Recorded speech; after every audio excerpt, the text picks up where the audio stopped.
আজকের ডিনারে নতুন কিছু বানাও। গ্রিন চিলি চিকেন বানাই। নতুনের নামে লালের বদলে সবুজ, রংটাই শুধু চেঞ্জ হবে নাকি টেস্টও বদলাবে? আগে বানাই, তারপর খেয়ে বলো।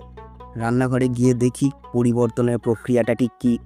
গ্রিন চিলি চিকেন বানাতে প্রথমেই চিকেনটাকে ম্যারিনেট করতে হবে। ডিম, কর্নস্টার্চ, আদা রসুনের পেস্ট, আপনার প্রেশার অনুযায়ী নুন, সোয়া সস এইগুলো দিয়ে ভালো করে মাখিয়ে নিয়ে কিছুক্ষণের জন্য রেখে দিতে হবে। কিছুক্ষণ পরই ম্যারিনেট করা চিকেনটায় ময়দা দিয়ে মাখিয়ে একটা কোটিং করে নিতে হবে। এরপর একটা কড়ায় তেল গরম করে তাতে একটা একটা করে এই কোটিং করা চিকেনগুলো ফ্রাই করতে হবে। মিডিয়াম ফ্লেমেই হবে। একটা দিক হয়ে গেলে চিকেনগুলো উল্টে দিয়ে অন্য দিকটাও ভালো করে ফ্রাই করে নিতে হবে। এতটা অয়েল যেহেতু স্বাস্থ্যের জন্য খারাপ, তাই হেলথ ঠিক রাখার জন্য আমরা একটা প্লেটে টিস্যু পেপার পেতে সেটার ওপর ফ্রাইড চিকেনের পিসগুলো একটা একটা করে তুলে নেব, যাতে এক্সট্রা অয়েলটা ওই পেপারে সোক হয়ে যায়।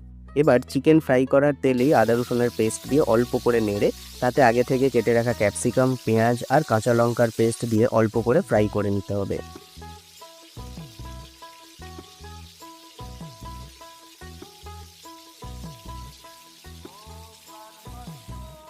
এইবার রঙের খেলা। গ্রিন চিলি সস যেটা নর্মালি মার্কেটে পাওয়া যায় সেটাই দিয়ে দিতে হবে।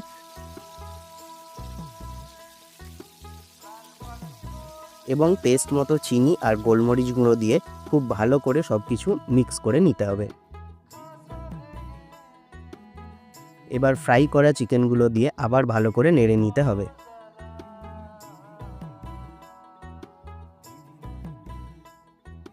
আর সব শেষে কর্ন স্টার্চ জলে গুলে এর মধ্যে ঢেলে দিয়ে একটু ফুটিয়ে নিলেই আমাদের গ্রিন চিলি চিকেন রেডি। ওপর থেকে একটা দুটো লঙ্কা কুচি দিয়ে দিতে পারেন।